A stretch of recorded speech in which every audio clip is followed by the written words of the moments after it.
Last week అనుకుంటా కదా మనము కియా కార్ల దొంగలు ఎవరు 900 కియా కార్ల ఇంజన్లు లేపేసిన సుంటలు ఎవరు, అసలు వాళ్ళే చేశారా అనగానే వెంటనే మన ప్రాపగండ ఎలా బిగినవుతో తెలుసు కదా ఎవరు చేశారు ఏంటి అని. దానికి సంబంధించి పోలీసులు బయటపెట్టిన వాస్తవాలన్నమాట.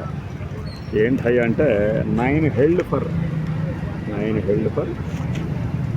Theft of 900 Kia car engines.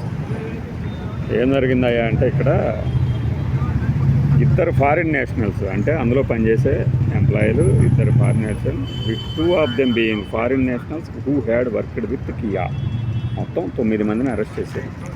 7 అందులో పనిచేసిన వాళ్ళే, ఇంకొక 2 ఫారిన్ నేషనల్స్ విదేశీయులు ఇందులో పనిచేసిన వాళ్ళు. మొత్తం ఇంటి దొంగలేనమాట. కియా ఐసా కియా కియోంగ్ కియా అంటే ఇక్కడ అంటే మా కొలీగ్ ఒక ఆయన అన్నాడు, అసలు వీళ్ళు దొంగతనం చేసుకుని ఏం చేస్తారు, పెద్ద పెద్ద ఇంజిన్లు వేరే దానికి అమర్చడానికి వీల్లేదు కదా అన్నాడు. విషయం ఏంటంటే వేరే దానికి అమర్చడానికి వీల్లేదు, కానీ ఢిల్లీ, చెన్నై, బెంగళూరులో కియా కార్లకి అమర్చడానికి స్మగ్లింగ్ చేసి, అంటే ఇదో పెద్ద రాకెట్ లాగా కనబడుతుంది కదా. మన ఆంధ్రప్రదేశ్లో అక్కడ ఉన్నటువంటి కియా కార్లు ఇంజన్లు 900 తాలూకు మొత్తం లేపేసేసి suspects exploited logistical weakness in Kia facility. ఈ రవాణా అంటే ఇంజన్లు దింపడం, అక్కడికి అమర్చడం, మరో చోటకి తరలించడం, కన్సైన్మెంట్ తీసుకోవడం, ఇక్కడ ఉన్నటువంటి లూప్ హోల్స్ని ఆధారంగా చేసుకుని, అంటే అందులో పనిచేసిన వాళ్ళకి తెలుసు కదా ఎక్కడ అలా ఉంటాయి లూప్ హోల్స్ అనేది, వాటిని అడ్డం పెట్టుకొని 900ని లేపేశారనమాట. ఒక్కొక్క ఇంజన్ ఎంత బరువు ఉంటుంది మనం మోయలేం. మరి 900 ఇంజన్లు లేపారంటే వీళ్ళు మామూలు కాదుగా.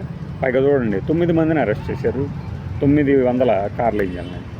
The starling theft came to light during a year end audit conducted in March this year. Cops believe the theft occurred in phases over 5-year period.